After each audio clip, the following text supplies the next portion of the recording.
Mental health का जब भी सवाल उठता है, जब किसी को कोई डायग्नोसिस मिलता है, जब किसी को कोई मेडिसिन प्रेस्क्राइब होती है, तो इसी के साथ एक स्टिग्मा भी जुड़ा हुआ है। बहुत सारे लोग ये बताने से हिचकिचाते हैं, कतराते हैं कि उन्हें कोई मेडिसिन लेना पड़ रही है या उनके लिए कोई डायग्नोसिस मौजूद है, क्योंकि मुआशरा ऐसे लोगों को मेंटली फिट नहीं समझता। और यूँ लगता है कि जैसे कोई साइकेट्रिस्ट के पास जाता है या साइकोलॉजिस्ट के पास जाता है तो फिर उसकी बातें, उसकी फैसले, उसका जो भी रहन सहन या जो भी सोचने का अंदाज है वो सब कुछ सेहतमंद नहीं है। इस बारे में मैं जानना चाहूँगा कि आप हमारे नाज़रीन को रहनुमाई दीजिए कि किस तरह से ये चीज़ जो है ये हकीकत पर मबनी नहीं है। सर, ये बड़े ही इम्पॉर्टेंट बात आज आपने जो है जिससे शुरू किया हमने प्रोग्राम। यानी बहुत दफ़ा यानी ये इतना ज़्यादा मेंटल हेल्थ के साथ स्टिग्मा अटैच है कि बहुत दफ़ा तो लोग इलाज सर करवाते ही नहीं हैं। आई मीन दे एक्सेप्टेड कि यानी वो एक तकलीफ़ वाली लाइफ को गुजारना पसंद करेंगे। मिसाल के तौर पर अगर किसी को कोई मेंटल इशू है, यानी मेंटल इशू से गुस्से का ज़्यादा होना और इस हद तक होना कि वो अपने और दूसरों को नुकसान पहुंचाएं, या डिप्रेशन का होना या और कोई डायग्नोसिस, सो वो सिर्फ इस सोच की वजह से कि अगर हम कोई ऐसी हेल्प लेते हैं तो ये हमें पागल का टैग मिल जाएगा जी। और इस वजह से फिर लोग इलाज करवाते ही नहीं हैं और घर में वो सफरिंग जो है, ज़ाहिर सी बात है कि मेंटल इलनेसेस जो हैं उसकी एक अपनी मैनिफेस्टेशन है जी। यानी वो अगर गुस्सा है तो दूसरों को नुकसान पहुंचेगा, अगर डिप्रेशन है तो इससे भी, या और साइकोसिस या साइकोटिक प्रॉब्लम्स। सो इस बारे में ज़्यादा से ज़्यादा बात मुझे लगता है करनी चाहिए और इस बात को समझना चाहिए कि जैसे फिज़िकल प्रॉब्लम्स होती हैं, जैसे कोई भी, जैसे ब्लड प्रेशर है, डायबिटीज़ है या कोई और जिस्मानी बीमारी है जी, हमें मेंटल इलनेसेस को इसी तरह लेना चाहिए।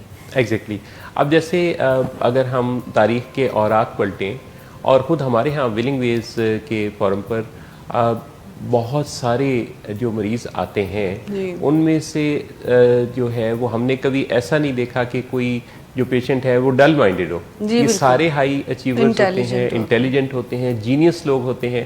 अच्छा, सवाल ये पैदा होता है कि जीनियस लोगों को या जो बहुत ही ज़्यादा इंटेलिजेंट लोग हैं उन्हीं को क्यों ऐसी कोई मेंटल इलनेस होती है?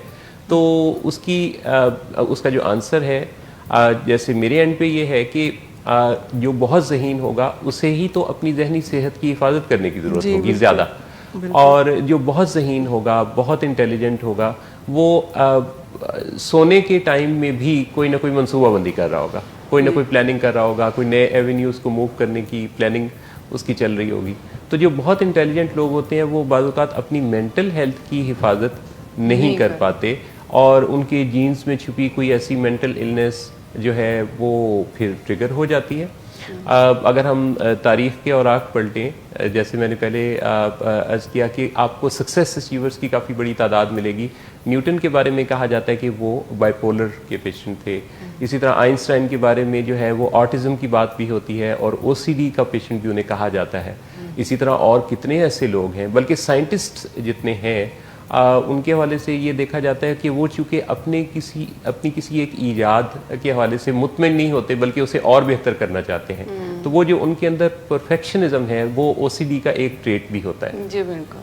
तो ये सब कुछ का मतलब ये नहीं है कि आप अपने आप को कहीं मफलूज समझना शुरू कर दें। इवन मैं आपको बताऊं कि बहुत पढ़े लिखे लोगों में भी ये चीज़ बाकायदा तौर पे मौजूद है कि वो इस चीज़ को छुपाते हैं कि उनको कोई साइकेट्रिक प्रॉब्लम है, डिफ़िकल्टी है, जिस वजह से इलाज ताख़ीर से शुरू जी। बिल्कुल बिल्कुल। यानी हमारे यहाँ तो बहुत ज़्यादा मैंने ये देखा है कि पेशेंट्स अगर आप भी जाते हैं किसी वजह से चेकअप के लिए या उनकी कोई फैमिली मेम्बर लेकर भी आते हैं, लेकिन इलाज आगे कंटिन्यू करने में डिफ़िकल्टी होती है।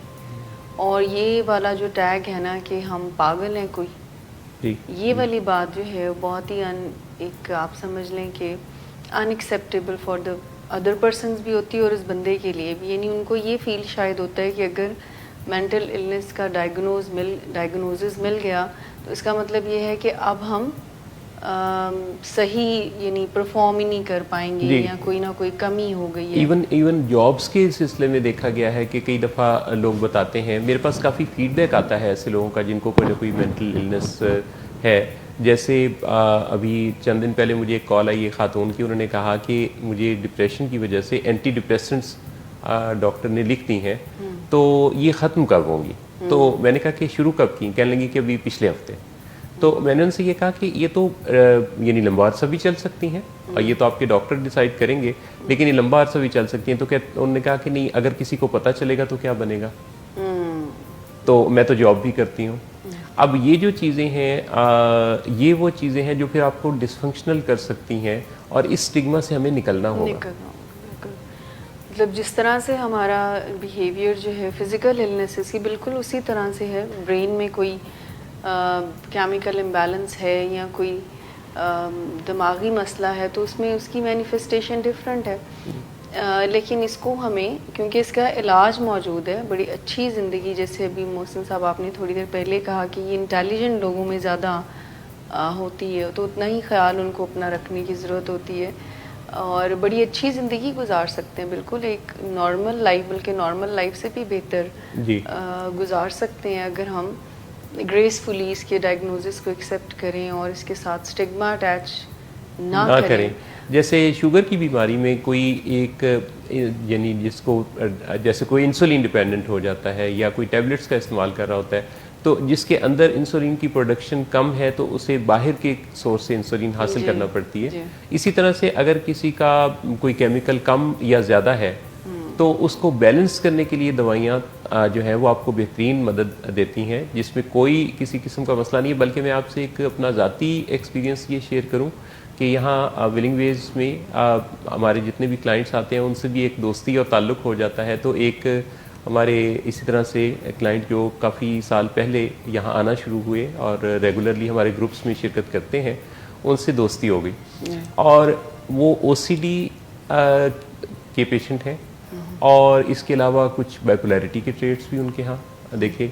लेकिन इतना शानदार उन्होंने अपने आप को मैनेज किया हुआ है कि जब मुझे किसी हवाले से कोई मैं मशवरा करना चाहता हूँ तो मेरे जहन में आता है कि मशवरा करने वाले साथियों में से एक वो भी होने चाहिए, क्योंकि इतना बैलेंस मशवरा देंगे, इतना अच्छा मशवरा देंगे कि बिल्कुल उसके तमाम पहलुओं को उजागर करके तमाम प्रोज एंड कॉन्स को सामने रख देंगे कि ये चीज़ें हैं जिस पर गौर करने की ज़रूरत है।